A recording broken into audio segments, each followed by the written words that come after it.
O Lord, open my lips, and my mouth shall declare your praise.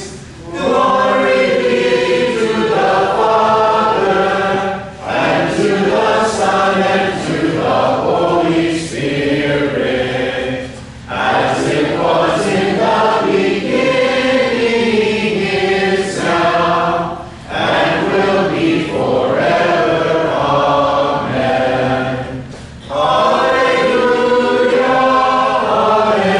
alleluia.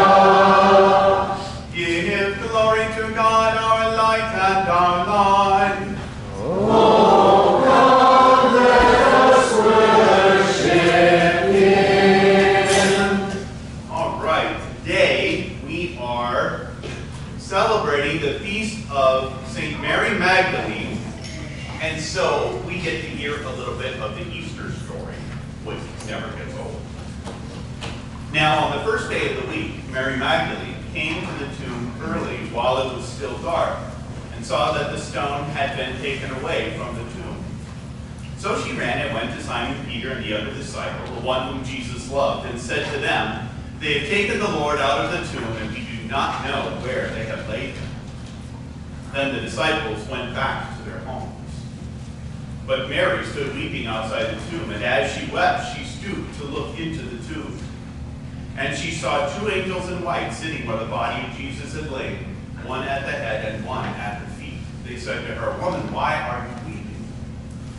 She said to them, "They have taken away my Lord, and I do not know where they have laid him." Having said this, she turned around and saw Jesus standing, but she did not know that it was Jesus. Jesus said to her, "Woman, why are you weeping? Whom are you seeking?" Supposing him to be the gardener, she said to him, "Sir, if you have carried him away, tell me where you have laid him, and I will take him away." Jesus said to her, "Mary." She turned and said to him in Aramaic, "Rabboni," which means teacher. Jesus said to her, "Do not cling to me, for I have not yet ascended to the Father, but go to my brothers and say to them, I am ascending to my Father and your Father, to my God and your God." Mary Magdalene went and announced to the disciples, "I have seen the Lord," and that he had said these things to her. So when she first saw Jesus, she didn't recognize him. She only recognized Jesus when he spoke to her. Now, I think that's pretty cool. And what did Jesus say to her? What did Jesus say? James? You don't know what Jesus said? What did he say? You don't know either. What did Jesus say to her that made her recognize him? He just said her name. He just said Mary. And so God spoke to her, and then she recognized him. Right. So God speaks our name to us. When does God speak our name to us? So that we come to know him. In baptism, God speaks our name, and then he gives us a new name. His name, which I think is also great. Let us pray. Almighty God, your Son Jesus Christ restored Mary Magdalene to health and called her to be the first witness of his resurrection. Heal us from all our infirmities, and call us to know you in the power of your Son's unending life. Through the same Jesus Christ our Lord, who lives and reigns with you and the Holy Spirit, one God, now and forever. Amen. Our Father, Who art in heaven, hallowed be thy name. Thy kingdom come, thy will be done, on earth as it is in heaven. Give us this day our daily bread, and forgive us our trespasses, as we forgive those who trespass against us. And lead us not into temptation, but deliver us from evil. For thine is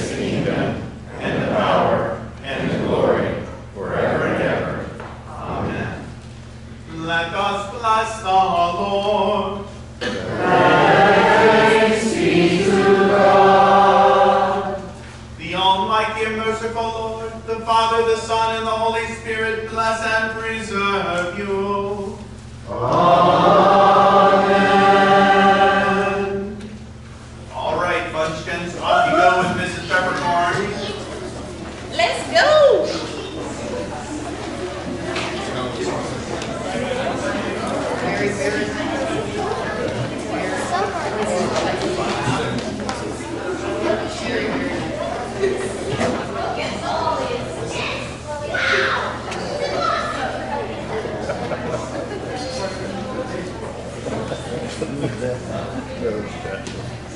I had a quick email from our deaconess saying that they are doing well. For those of you who don't remember, Pam and Dennis have been in first Guatemala at a language school for a little while, and now are in Costa Rica. But of course, while they were in Guatemala, they managed to distribute a few water filters. I think 60 was the number. So here you can see a couple pictures of them working with some people on the water filters. They did this last year. I don't remember how many they did when they were there last year. Not that many, but they got to go back to a couple of the places that they had been last year and saw that the filters were still working perfectly and were in perfect condition. And that's pretty good after a year. So that's a great thing. They are coming back. Of course, you got a cute kid, so what can you do? But I think that they come back a little bit later this week, so that will be good. I was at, this is kind of what I did on my summer vacation, only not really. Pastor Meyer, Pastor Fro, and Rick Felix and I were all at the continuing education class up at Grace Lutheran Church in Grass Valley this past week, where we had a wonderful class on 1st and 2nd Thessalonians. Now, what that means is that you guys will get a wonderful class on 1st and 2nd Thessalonians. So that will be, Lord willing, what I'm planning on teaching this fall. So we'll work through Matthew for a little while. But we had quite an interesting group. This is kind of a Holy Cross intensive group, isn't it?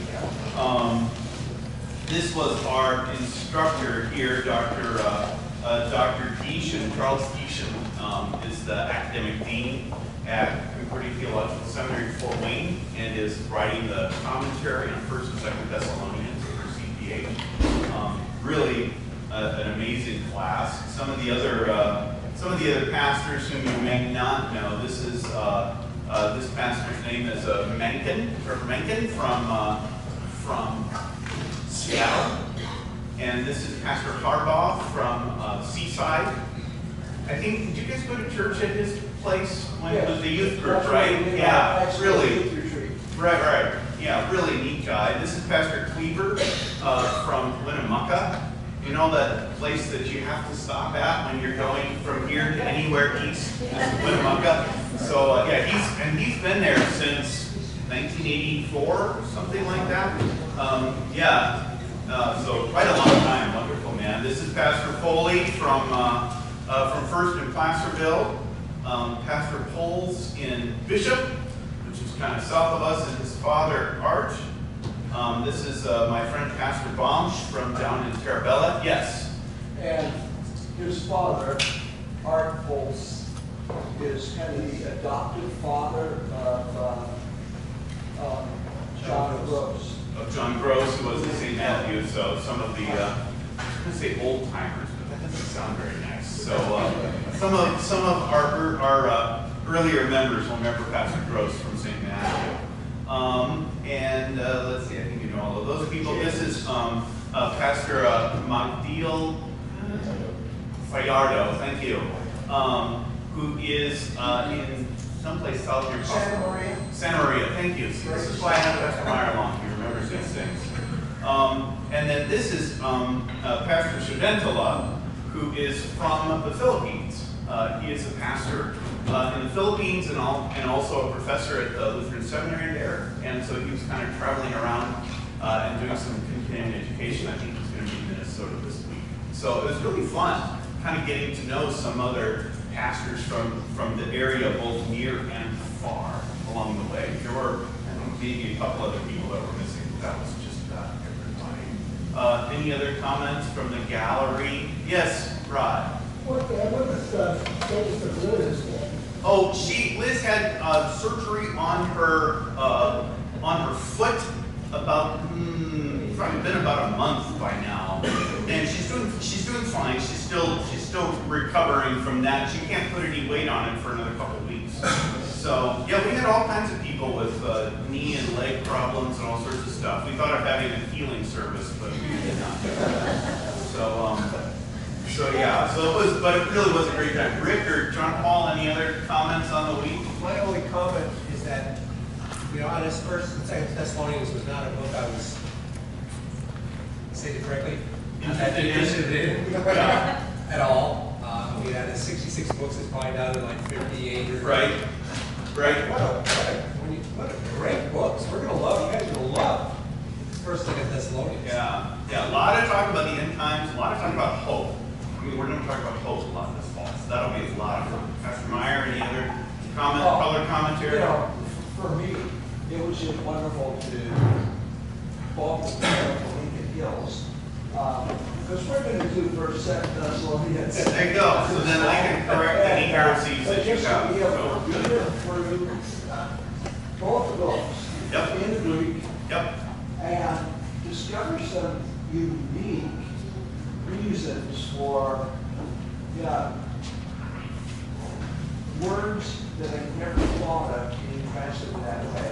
And the other thing was how much the Holy Spirit used retranslation of the Old Testament for the very reason we read in First and Second Thessalonians. I was saying, oh yeah, Zechariah, and of course Daniel. But Yeah. the Isaiah and Zechariah phrases, It's going to be a lot of fun. I'm really looking forward to it. We should have a very good time with that. Let's see, I think that's, well, as you can see, if you were to walk outside, we are working on the roof. So it is coming along. I took this picture, I think, Thursday maybe, or Friday, and it's further along now than it was then. That's for sure. But here you can kind of get a little bit of a look at what the material is.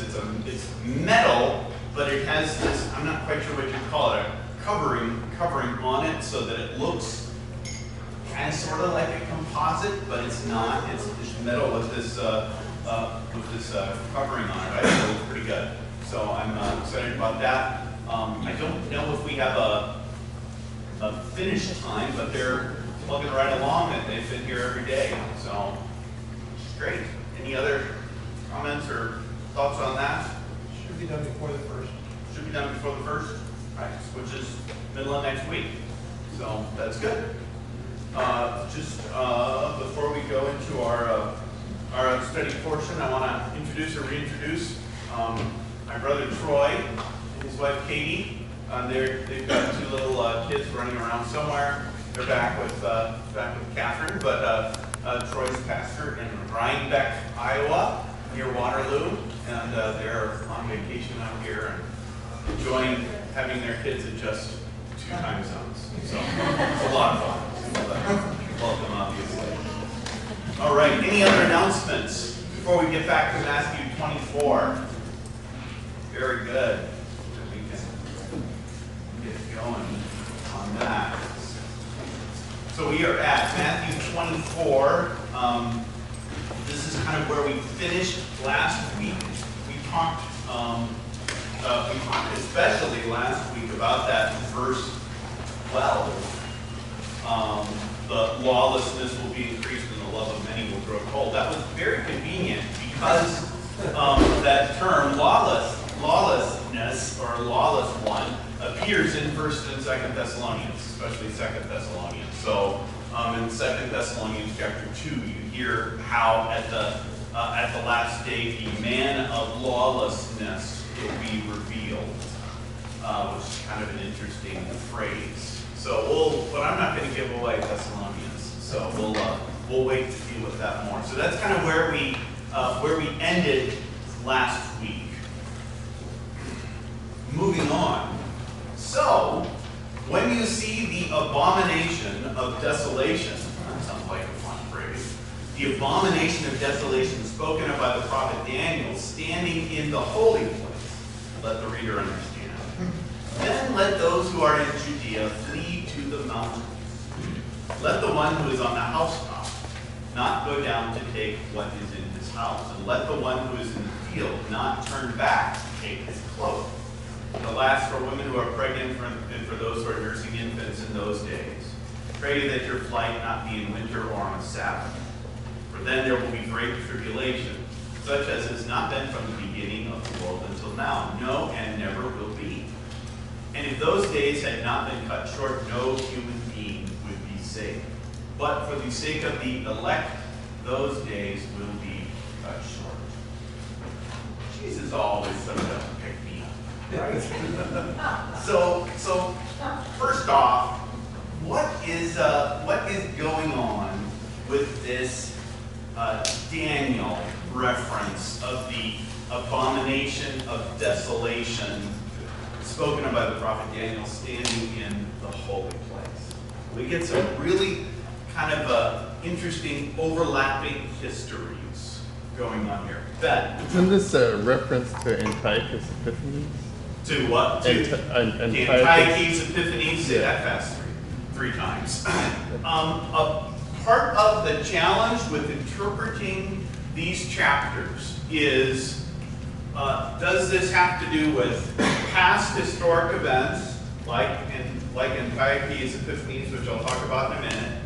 Is this talking about a present event in Jesus' day? Is this talking about a future event at some time? So those are kind of our options. Antiochus Epiphanes. Let me see if I can remember this correctly, and if I can't, I certainly know someone who will help me. Antiochus Epiphanes was the one who desecrated the temple in Jerusalem.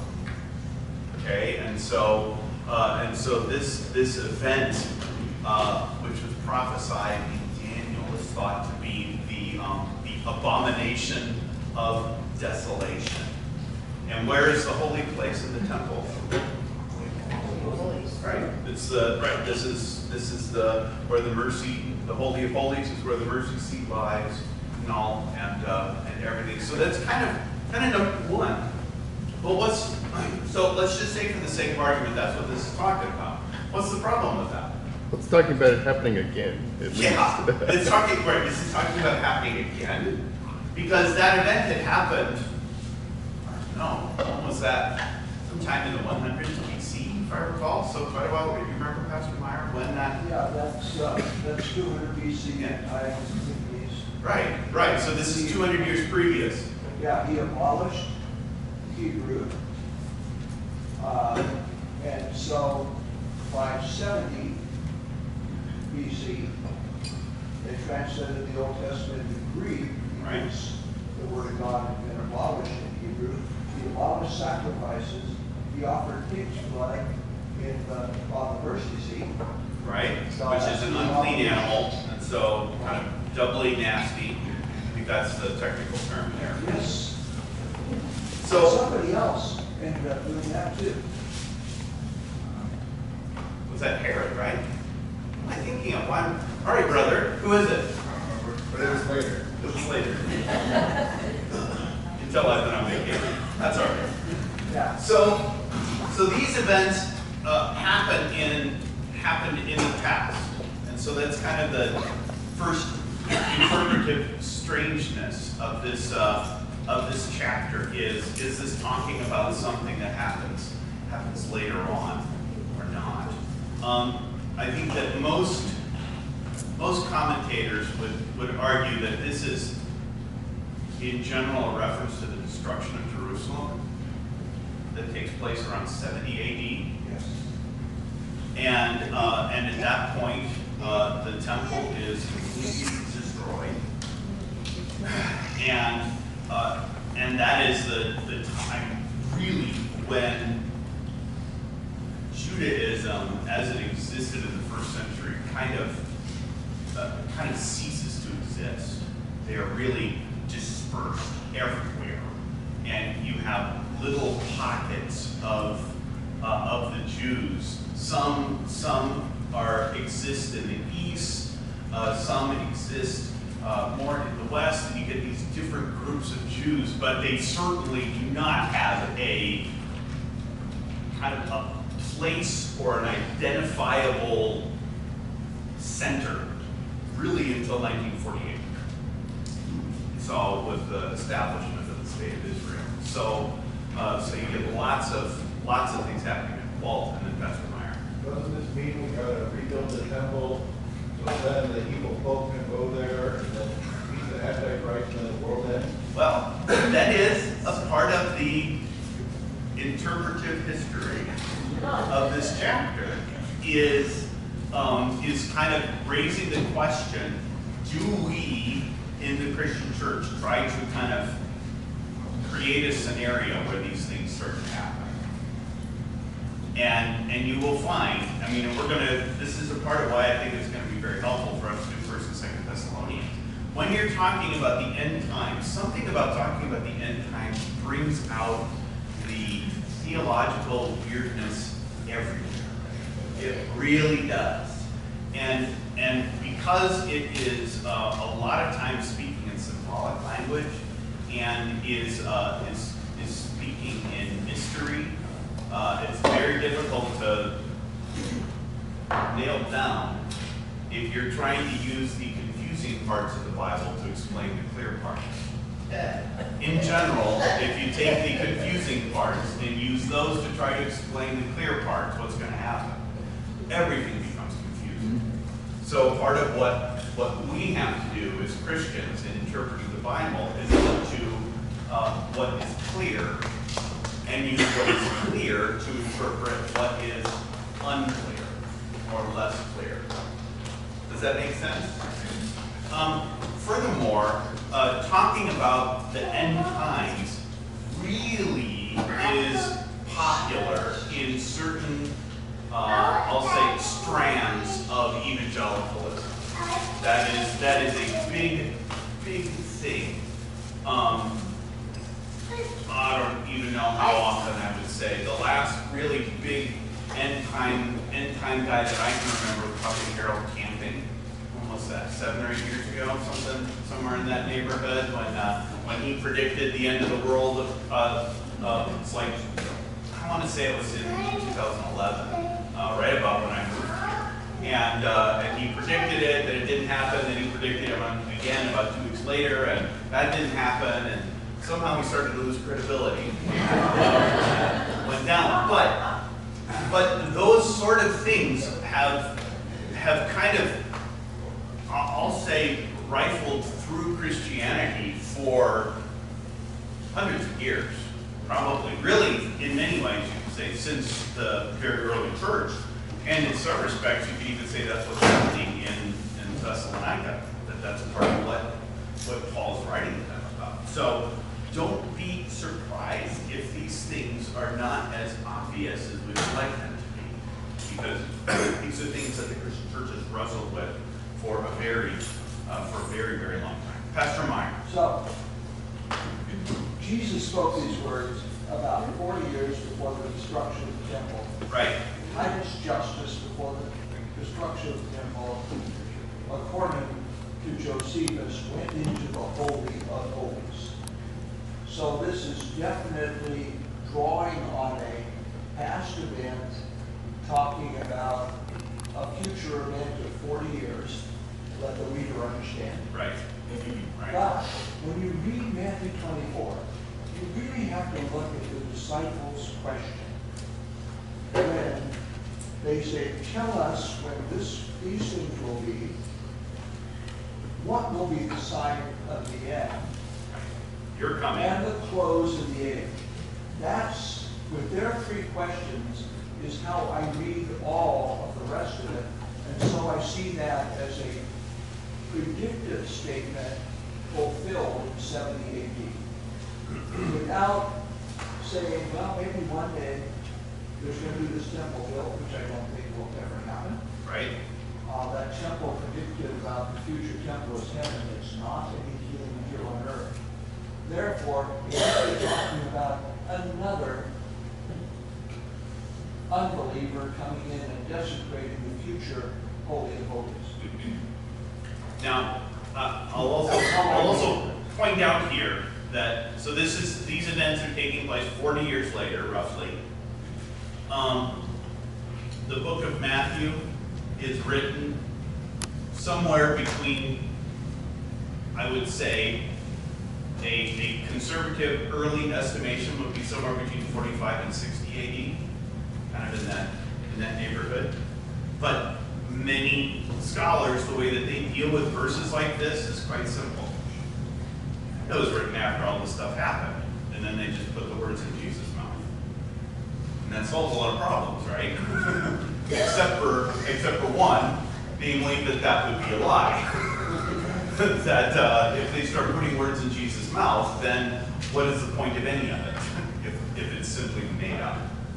So Jesus is predicting what is going to happen to the Jews further on, and again, kind of thinking of this from a 10,000-foot view. The picture you get is it's going to happen quickly. It's going to be tribulation. It's not going to be pretty, and it will be cut short, which I think is an interesting one. That the end of this age comes for the benefit of the elect. Who are the elect? Yay. Yay. The elected, I mean, that's just a fancy word that means chosen. This means this, and in this context, I would say this means the church. This means the church. And I know that raises questions too, which I promise we'll answer, but go on, Paul. You know, you described last week how there were 300 tons of stone. Mm-hmm. That thing was totally wrecked. It took a lot of effort to undo all that. Oh yes, that's the destruction of that. Yeah. I mean, I can't believe, unless they worked out the foundation. The destruction of Jerusalem was a marvel of destructive engineering. let's put it that way. And so to the point where all that is left is kind of rubble is what you see. And now in archaeology, they're sort of digging down and finding it. Yeah, Rick. Yeah, it's critical to understand when you're actually in Jerusalem, understand how significant it was. Remember, Jerusalem was actually built on two mountain peaks, Moriah and Zion. When you go there, it's all flat, and most of this temple is underneath the ground. And where did all that rock come from? Right. That was the destruction of the original temple. Right. Filled in. Building that whole thing, man, it's huge. Yeah. It's a lot of rock. All right, I'm going to move on. Then, if anyone says to you, verse 23, if anyone says to you, look, here is the Christ, or there he is, do not believe it. For false Christ and false prophets will arise and perform great signs and wonders, so as to lead astray, if possible, even the elect. See, I have told you beforehand. So if they say to you, look, he is in the wilderness, do not go out. If they say, look, he is in the inner rooms, do not believe it. For as the lightning comes from the east and shines as far as the west, so will be the coming of the Son of Man. Wherever the corpse is, there the vultures will gather. That's a nice verse. I've thought occasionally, because, I'm a bad person, you guys have figured this out by now, but occasionally that would be a fun verse to use like at an ordination or the words of Matthew 24. But I have resisted to this point. So here we get from Jesus a warning against false Christ and false prophets. What does Christ mean? Remember, First word means Christos means anointed one, Messiah. Okay, so false messiahs and false prophets. And notice that they will perform signs and wonders so as to lead astray, if possible, even the elect. And kind of remember, Jesus' ministry is accompanied by signs and wonders and miracles. And so it is reasonable to presume that if you meet somebody and they're able to perform a miracle, that they got something going. And that would lend some credibility to what they're saying. But a part of what happens is that Satan is given a certain amount of power on earth in order to deceive. And so what Jesus is warning them against is to not be looking, to simply be looking for more Messiah figures. Even if they do miraculous signs. And this has been an issue in the church in different ways. Really, the period of signs and miracles, I would argue, disappears within maybe 100 years of Jesus. So there are very, very few, and kind of the further away from that you get, the more the signs and miracles in the church the more they kind of move into legend. And I'm not saying it's not possible. Obviously I'm not saying that at all. What I am saying, however, is that it doesn't matter. Because our hope does not lie in signs and wonders done by others, but by the sign of Jesus' resurrection. That's ultimately the only sign that matters. Ben? So for the past 100 years or so, it seems like we've had this massive influx of people within the church claiming to be anointed as prophets and performing signs and stuff. I mean, my hometown, Redding, California, is now totally immersed in it. You know? Is that right? Yeah. So. Yeah, and I would say, if you were to look at the history of the church, that there have been cycles, periods of time that have kind of gone through different points where you're going to have this huge rise of false teachers and false teachings and all sort of strangeness, and then it kind of settles back down.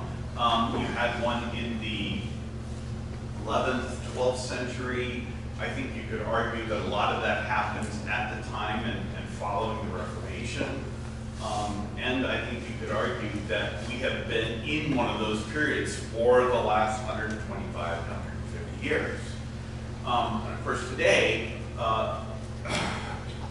it's even more complex, if that's possible, because what signs and wonders are even harder to kind of discern, given the technology of the time, and we're just so.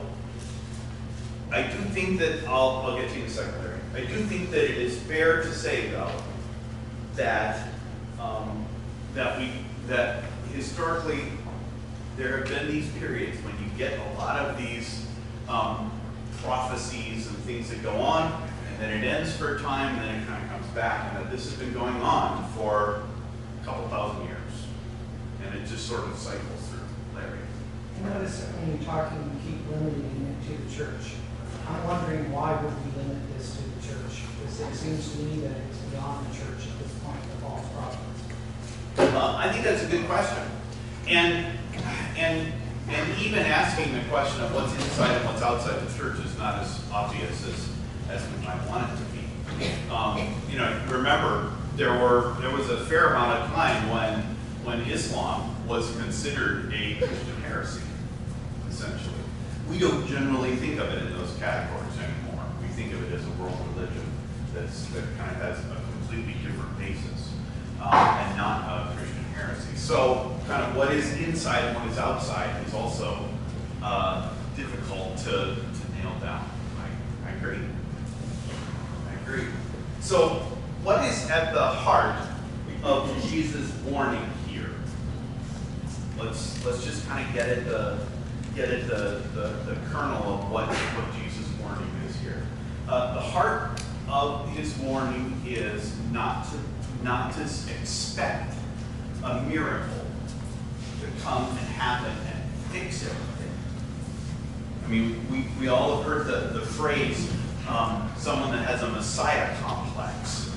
And just like the history of the world, you can see these influxes of kind of religious fanaticism, let's say, that kind of ebb and flow. In the same way, you definitely can see in the history of the world the ebb and flow of fanatical leaders in one way or another.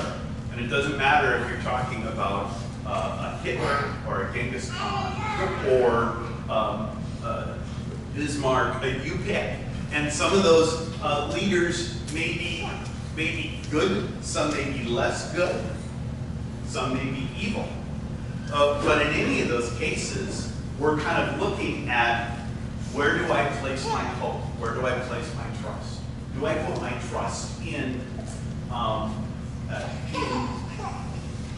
the possibility of having the kingdom of God on earth? Because I do think that sometimes we get caught up, and I don't mean we Holy Cross, but we culturally get caught up in the idea that we could solve all of the world's problems if only we, all come together and do it.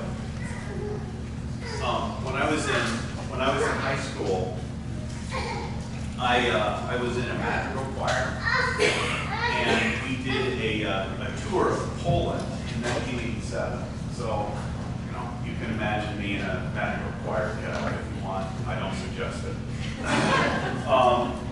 So we went to Poland in 1987. This was 2 years before the Berlin Wall comes down. So this is in communist Poland, part of the Eastern Bloc. And one of the songs that our director chose, most of what we did were madrigals and some a little bit more religious music. But one of the pieces that we did, that we sang, anyone can think of 1987 and thereabouts, what's a song that was very, very popular about world peace? You got it. We are the world. We are the chip. So he's got us singing this. This may surprise you, but I was a bit of a stubborn dork in high school. And so, shocking, I know. And so I refused to sing it. Because Pepsi bottle. Yeah, exactly. Because we were not the world. But I remember quite vividly kind of looking at the words of this song and thinking, this is absolute poppycock. This is simply not true. And it's not that I'm opposed to peace and getting along, obviously, but it sort of presented this image of, if we only all drink the same soda, whatever, that we could make everything right. And obviously it is not so. So Jesus warns them against going out into the wilderness. He warns them against going in, to going to the inner rooms. I don't know if there's some meaning behind that phrase that I don't know, but yeah, Julia. That phrase kind of makes me laugh because in Salt Lake City, they're bringing out the temple and the temple's beautiful. Right. So they're very proud of what they say that Jesus has walked through every room of the temple in Salt Lake City. Right. And so that makes me think of it. How did you know that? Yeah. Yeah. I remember on another choir tour going to the temple. You can tour the kind of hall in the temple in Salt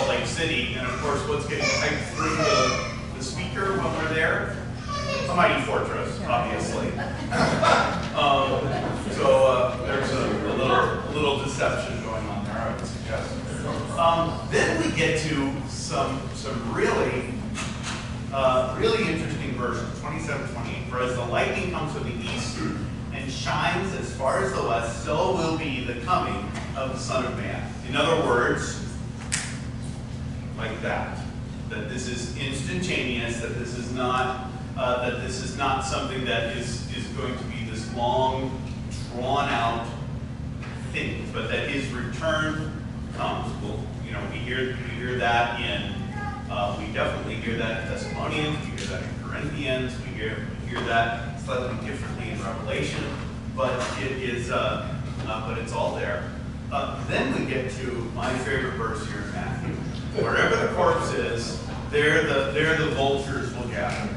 Now, a vulture, of course, is a carrion animal. Sometimes you will see this translated eagle, and I believe that there is a textual variant to that effect. But vultures and eagles, especially in the ancient world, were considered very close animals, very close birds. So, and you can imagine if you were to take this not as vulture but as eagle, that this is the symbol of the Roman army. And so you kind of could look at a verse like this and say, well, this is referencing in Jesus' death, even the Roman army will be gathered, will come and will bow down. I think vulture is probably a more likely word and translation. And pardon me? Since the eagle is ours. Yes, since the eagle is ours, we don't want to go there. That's right. But the cross reference is tobacco, which is eagle. Is that right? Yeah. See, I have to look. I didn't look this up for class today, but it would not surprise me if those two words were very, very close together. It's in Revelation. That's the fourth-wheeling tributary. Right. Is the eagle? That's right. Which is John's gospel. Yeah. I don't know here, but Iowa, you apparently just randomly see all the eagles in the field eating dead flesh. Eating dead flesh. Yep. Is that right? Yeah, so that's not too much of a stretch. No. This is. I mean, it's true in Iowa. So, and you can make an awful lot of this verse, and believe me, there have been many doctoral dissertations written on a verse like this. The word corpse, body, dead body, and is this a reference to Jesus' death? No. Seems likely to me, but it is not explained any further. And so you're really going to be engaging in, I'll say, pious speculation when you go down that road too far. So this is an example of where I don't know what the further context of this verse is, and if there's something that's in there, I have never found it. But it almost sounds like an idiomatic phrase, like some sort of saying that all the disciples would be like, oh yeah, well, where the corpse is, that's where the vultures show up. And everybody kind of knows what it means, but it's like we've lost what that idiomatic expression is. And then mom. It's kind of interesting because you don't have to interpret that phrase as a negative. Because vultures do a great service to the earth by eating the decaying and diseased. Right. All right. Right. It seems like a kind of a nasty thing to us, but it's kind of important that it happened. Yeah. Yeah. Yeah. If you want to, one of those pious speculations, which pastors love to do, is that you can read it like that, where that it's necessary that Christ, being the corpse on the cross, that everyone who kind of feeds on his flesh, not in a good way, Right. But that they They do violence to him. they gloat over his Right. death, and hey, you have a God that died. How stupid is that? And yeah, so that is necessary to happen so that his death is actually a glorious thing. And you can even look at like John, John, what is it, 3:14 and 15, just as the Son of Man is lifted up, even so the Son of Man must be lifted up on the cross. Well, I kind of thought it could be a reference back to 24, that you're a false Christ saying, oh, that guy's dead. Right. I'm the real. Right. Yeah, I could see that. The vultures. I could see that. Was there another one? Ben? And then Barbara, and then yeah. So from that context of 27, I've always read it as the Christ's return will be universally seen. Yes, that's right. As far as the east is from the west. Yeah, like everyone on earth will know when it happens exactly. Right. Which will also kind of come in if you're familiar with the idea of the rapture. You ever heard that term? The word rapture comes from the word that means snatched. So a part of the rapture is the idea that Christ returns and will snatch up all of the Christians. And this kind of would, at the absolute least, imply that his return is all over. More on that in Thessalonians, though. Barbara. Verse 24 is the signs and wonders, and you probably already said this in effect, but when you think about it, even if the signs and wonders had not been done by false Christ and false prophets, say they were people following the Lord, if they're only looking to the signs and wonders and not to Christ, that is leading them astray. That's right. That's right. I mean, and that is very much the point. And you think back to the Old Testament, how do you determine that a prophet is a true prophet? You determine if a prophet is a true prophet by if what he is speaking matches what has already been spoken in the scriptures for us, actually. And so you don't just look at it and say, oh, that guy's doing cool things, it must be true. I can't remember your first name. Howard. Howard, thank you, Howard. I'll keep calling you sir if you want, but I'll try for Howard. If you want to know where the cross is, they are all over the place because every child that is born or dead, Sure. they come to Christ. Well, sure. I mean, right, we can kind of look at that theologically, let's say, until they're created, right, faith is created by holy baptism, etc. Yeah. And then also the other thing you want to look at is that the hymn verse where it says that the cross is towering over the wrecks of time. Right? Right, from the inverse. The important thing. Yeah. There are other things like creation, there's other things like the last day. But Christ who changes that heart into a living person. I totally is the agree. most important thing of all. The cross is the center of our theology. Amen. Larry. I think somewhere in John it talks about Christ says, maybe to one of the healings of the guy that had the son, he said that basically, I do these things because you're not going to believe if I don't. So that kind of puts us right back to where we began. We believe because Right. somebody quote, we do as a miracle that we interpret as a miracle, therefore we believe. Right. But that's kind of straight And from the Jesus. whole question of the purpose of signs and miracles in Jesus' ministry is really an interesting one and an important one, because Jesus throughout his ministry does miracles, from the water into wine at Cana in Galilee, all the way, raising Lazarus from the dead. I mean, he does miracles throughout his life and ministry. However, those miracles are not there to be repeated as proof. And I guess that's the way that I would put it. In fact, Paul talks about this in 1 Corinthians 13 a little bit, that there are gifts of the Spirit that are given for a time that are not expected to go on. And so he there talks about gifts of tongues, of languages, signs will cease. That there is a time we don't need to have signs and miracles today because we have the Scripture. And so I don't need a miracle to prove what God has already promised to deliver in His Word. Does that make sense?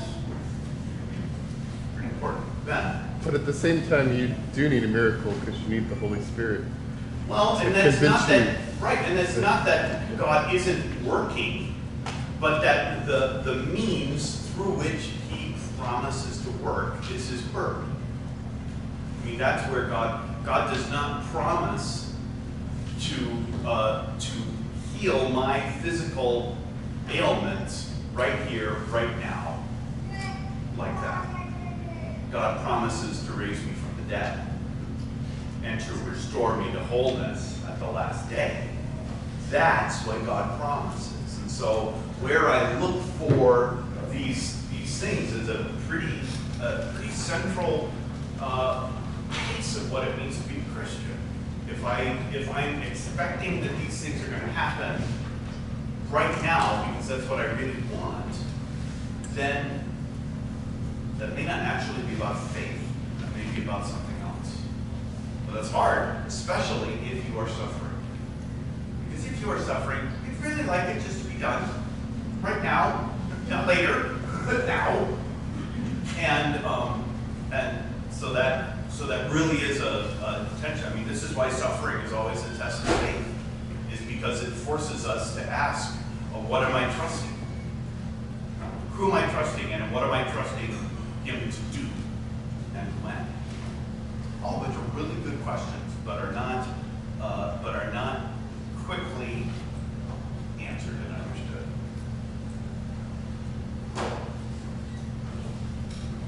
Verse 29. Immediately after the tribulation of those days, the sun will be darkened and the moon will not give its light, and the stars will fall from heaven. The powers of the heavens will be shaken. Then will appear in heaven the sign of the Son of Man. And then all the tribes of the earth will mourn, and they will see the Son of Man coming on the clouds of heaven with power and great glory. And He will send out His angels with a loud trumpet call. They will gather His elect from the four winds, from one end of heaven to the other. So this period is called a period of tribulation, of trial. That this is a period of hardship, and that we're getting a description here of the last day. So then will appear in heaven the sign of the Son of Man.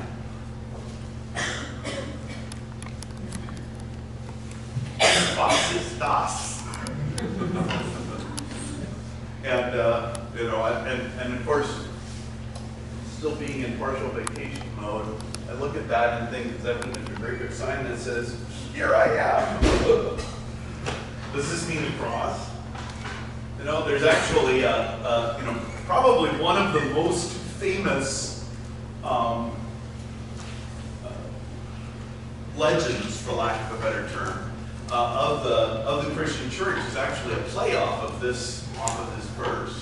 You remember when we were studying the history of the cross in Christianity, we looked at the battle at the Milvian Bridge that the Emperor Constantine had, where the night before, Constantine has a vision, and in the vision he sees the sign of the Son of Man. He sees cross in the sky in his vision, and Jesus saying, "In hoc signo vinces," in this sign you will conquer. And so the next day, again, this is as the story's kind of recounted to us. And then the next day he has a cross put on all of his soldiers' shields, and then they win the battle, and the rest is history. But that was, I would argue that's kind of a play off of this little picture here, as the cross as the sign. Ben? Wasn't that a Cairo? Not a cross? I don't think so. Okay. I don't think so. I think it was I don't think it was a Cairo. I think it was a Stauros, the cross. Okay. I mean, I'm more than happy to be wrong. I'm really good at it. But well, it could be a sideways cross, but I don't think so. I'm pretty sure it was the Stauros, the sign of the cross. So again, what do we get from this big picture about the last day? It happens suddenly. We get the word immediately. So we're not talking about over a long stretch of time here. Immediately these things happen. The powers of the heaven are shaken. The Son of Man appears. All the tribes of the earth will mourn. They see the Son of Man coming on the clouds of heaven in power and great glory. He will send out his angels with a loud trumpet call. So again, this is a public event that nobody can miss. I mean, everything about this says public royal announcement. This is not, I'm not going to answer that doorbell sort of call. This is not your phone vibrating, which you can ignore. This is when the trumpet calls, and we get a kind of a repetition of this in 1 Corinthians 15, right? The trumpet will sound, and the dead shall be raised incorruptible, and we shall all be changed, etc. So that picture here is repeated again and again, and notice the universalness of it, that this doesn't happen in one part of the world, but that they will be gathered from the four winds, from one end of heaven to the other. So that this is also not everyone that's in Jerusalem at just the right time is gonna be saved, or anywhere, but that they are gathered from the four corners of the earth. That is very much the picture. Julia. The tribes that are mourning, is that for believers? I think the term tribe there, just the word ethnos, I guess. I'm looking at it right now. I think that's simply a reference to all of the peoples of the earth. That this is everyone there, everyone is going to be there. And I don't think he's making a distinction here between believers and unbelievers, but it's simply saying that this is going to happen. And remember, the picture through this whole thing is that this is going to be sudden, it will be startling, and that it will be everywhere. Why would the believers mourn? I don't think he's making that distinction. That's my kind of initial read on that. It's a good question, Tom. All right. From the fig tree. So that's the end of that picture that he gives right here. Okay, into 31. Then he kind of moves on and says, all right, so I'm going to give you a little parable, a little image of how this works. From the fig tree, learn its lesson. As soon as its branch becomes tender or puts out its leaves, you know that summer's near. So also, when you see all these things, you know that he is near at the very gates. Truly I say to you, this generation will not pass away until all these things take place. Heaven and earth will pass away, but my words will not pass away. Now, there's a couple more messy things in there. You're noticing a theme here. This generation, how long is a generation? 20 years, 30 years, something in that neighborhood. How many generations past are we now? More than a couple, right? That's a couple thousand years later. So this word kind of is kind of a problematic one for us to interpret. And also, in Matthew, you always get this image of the end takes place at the cross. This is where God's wrath is poured out on Jesus. And so as we'll get into 26 and 27 in our Lord's death, the end and the events that surround Jesus' death look just like this. The sun darkens, the dead come out of their graves. There's all kinds of pictures after Jesus' death on the cross that make it sound like the end of the world. Because that is God's judgment is poured out, God's wrath is poured out upon Jesus.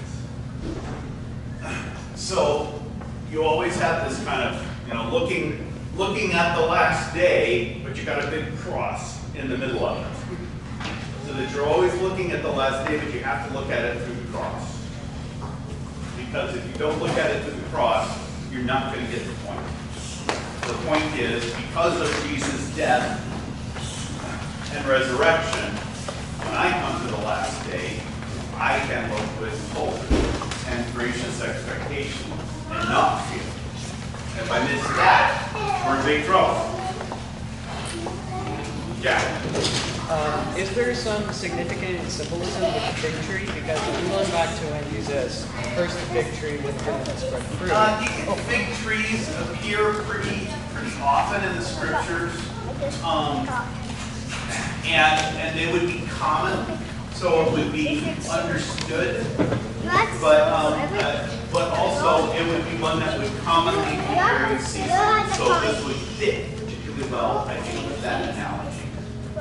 So he does not say, when you look at a pine tree, then you know when the season is. You can't look at a pine tree and figure that out. At least not as easily.